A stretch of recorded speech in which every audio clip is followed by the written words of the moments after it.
சொக்கநாதன் பெற்றெடுத்த பிள்ளையாராம்.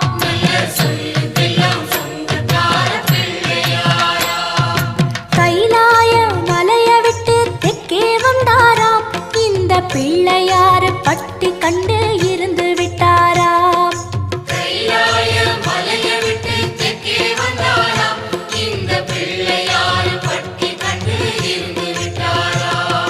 கணபதியார் வந்தாரம்மா, நம்ம உறவாக நின்னாரம்மா.